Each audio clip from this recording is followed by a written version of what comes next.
Super. Përmendë pak më parë mësimet, mirënjohjen etj etj. Cilat janë disa nga mësimet që ke marrë, ndoshta nga leadershipi, por edhe nga kolegët? Unë jam përgjithsisht gjithë jetën time më ka karakterizuar pozitiviteti. Jam natyrë shumë solare. Përpiqem gjithmonë të jem shumë pozitiv. Edhe e them me bindje këtë gjë. Besoj të gjithë që mund të ta shikojnë ndoshta këtë podcast, do thonë që un kam punuar me Ylberin dhe shumë e vërtet. Unë i bëj shumë komod njerëzit të ndihen kur punojnë me mua. Edhe i bëj gjithmonë të ndihem të vlerësuar, përpiqem të jap pozitivitet, mos i presionoj. Por gjithmonë jam shumë i lumtur edhe për këtë pjesë, për aftësinë time që e din të gjithë njerëzit që punojnë me mua deri ku e kanë kufirin e tyre. Pra kurrë nuk e kalojnë cakun e tyre. Edhe për shkak kanë në momente se normalisht presioni punës, gjërat, ngarkesat e ditës, jetës, ndoshta gjitha bashkë bëhen, ndodh që ti një ditë nuk je shumë mirë, edhe ndoshta mund ta reflektosh dhe në punë, dhe pse nuk duhet. Unë për shembull kam stafin tim dhe shpeshherë kur futem në zyrë dhe futem punoj, them duhet bëjmë këtë, thot nuk qen nga shumë mirë. Kupton, edhe përpiqen të më bëjnë diçka që të ndihem dhe unë pozitiv dhe mirë. Dhe e din që nuk duhet ta kalojnë kurrë atë cakun që mos bëj një punë, mos bëj një tjetër. Unë toleroj edhe të bëj një pushim të shkurtër, sepse puna jon marketingu është një punë kreative. Pra ti duhet të jesh gjithkohon një hap para, ndoshta të gjithëve, ose ndoshta asaj që ti do të sjellësh risi te kompania jote. Dhe normalisht ti je gjithkohës duke menduar se çfarë të bëj diçka interesante, çfarë bëj diçka që mund ta promovoj kompaninë time, çfarë bëj diçka që mund t'i sjell klientë të tjerë kompanisë time. Duhet qenë që unë punoj për grupin, për 9 kompani, hemisferët e trurit tim janë të ndara në shumë hemisfera. Dhe gjithkohës është një motor që gjeneron gjithkohës vetëm mendime se çfarë duhet bëj. Dhe normalisht kur punon me njerëzit e duhur, patjetër që ti këto mendime nuk po them që realizohen 100%, është e pamundur çdo gjë të realizohet 100%. Shpesh kur realizoj spotet për shembull, kam çuna shumë të mirë që punojnë me realizimin e spoteve, edhe unë krijoj një ide në mendjen time. Edhe them do ta realizoj spotin kështu, e dua në këtë lloj mënyre, do jetë ky background, do të bëj këtë gjë, që fushata të dalin në këtë lloj mënyre. Unë e kam imagjinuar në të gjithë kokën time si do jetë spoti.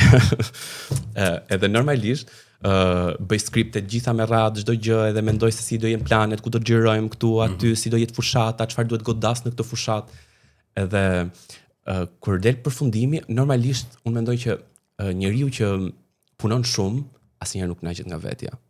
Pra është proud për veten për një gjë të bukur që ka krijuar, po gjithmonë thot nuk është 100% që unë dua. Edhe prap gjithmonë them që te spoti tjetër do bëj më mirë. Edhe gjithmonë kur i shikoj për shembull, po marr shembull qendrën Pajtoni që unë bëj fushata që nga janari i këtij vitit me gjithë spotet me radhë. Shikoj që në çdo spot kam përmirësuar nga një gjë më mirë që ndoshta te spoti tjetër kam kapur që shiko këtu ka çaluar një gjë. Po, të kuptoj.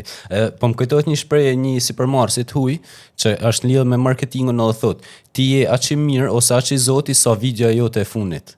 Edhe po më bën shumë sens kjo që thuti, që gjithmonë e shton nga një element. Gjithmonë. Përpos gjithë këtyre pjesën tjetër, unë duhet të thënë që net marketingu te kemi ndoshta është me natyrë, është natyra jonë që është gjithmonë të updateuar. Unë jam update në gjithë rrjetet e mia sociale dhe shpeshherë në Shqipëri është pak vështirë sepse varet çfarë ti krijon. Unë për shembull në rrjetet e mia sociale kam një content komplet tjetër nga ai çfarë jam në jetën reale. Pra çfarë kam një profesion. Bëj diçka funny, bëj diçka që njerëzit targetohen. Unë mendoj që mungon shumë ky pozitiviteti në shoqërinë tonë. Jemi një shoqëri pak depresive. Edhe unë përpiqem ta ofroj këtë gjë nëpërmjet rrjeteve të mia sociale. Dhe kur shkoj pastaj tek pjesa e punës, unë jam komplet njëri tjetër, domethënë praktikisht unë bëj komplet gjë tjetër, jam komplet natyrë tjetër, e di limitet, i di gjërat e mia dhe përpiqem gjithmonë që punën që bëj, t'i bëj më të mirën e mundshme. Kuptoj, super. Më the pak më parë që unë i la të lirë edhe hapësirë për kreativitet kolegëve. Desha me të pyet, a mund të më ndosh me përqindje për shkak sa duhet strukturë, edhe sa duhet hapësirë, liri për kreativitet, për shembull për një designer, po themi. Po, për shembull unë jap gjithmonë unë jap indicjet. Po marr gjithmonë shembull prapë tek fushatat, se ndërtimi është më kompleks. Por rri pak te fushatat që janë më komerciale, pra te qendra tregtare. Për shembull unë jap një indicie, unë kam menduar në kokën time, kam hedhur në skript çdo gjë se si do jetë një fushat. e kam analizuar për shembull që po e marr një shembull, një fushatë venditore për një qendër tregtare dedikuar shtëpisë, do ishte shumë mirë që të fillonte rreth fillimit të qershorit. Për shembull, deri me datë, ne aktualisht kemi fushatë 7 me 17 qershor. Dhe normalisht është koha periudha ku njerëzit të rinovojnë shtëpinë. Pra ti duhet ta dish çfarë bën. Dhe unë e kam bërë të gjithë strukturën e kësaj gjës, se çfarë dua dhe u jap një 30% le të themi, u jap dizajnerave të mi, njerëzve që unë punoj, them shiko, është ky tablo. Do kemi këtë fokus, është vera, do kemi kaq përqind zbritje, do godasim me këtë titull fushate dhe unë dua të më krijoni një template për gjithë produktet që ne do vendosim brenda kësaj fushate dhe të më bëni një template të plot për të gjithë rrjetet e mia sociale, sepse normalisht për pjesën e spoteve mendoj vet, por për rrjetet sociale, edhe pastaj ato fillojnë bëjnë punën. Është pak vështirë të gjesh njerëz që kanë një botë. Nuk e di pse unë nuk ndoshta është edhe mosha se po bëjmë sikur jemi shumë moshë e madhe, por jo. Ndoshta këto të rinjt kanë një humbje interesi rreth botës së tyre. Nuk e di pse. Më ka ndodhur në punët ndoshta më përpara që un kam bërë. Nuk e kam një botë që të shpalosin vetë. Nuk e kanë dëshirën për të shpalosin gjë të bukur, të krijojnë, të bëjnë, të ecin përpara. Është shumë e çuditshme se si ti ne kjo rini do që patjetër të ketë në kokë. Un për shembull dua që këto njerëzit paktën që un punoj aktualisht, i jap këtë gjën, jepi, më trego botën tënde, dua ta di sa e bukur është bota jote, që ti krijosh një template, gjë të bukur, krijosh një fushatë të bukur. Edhe është pak e vështirë.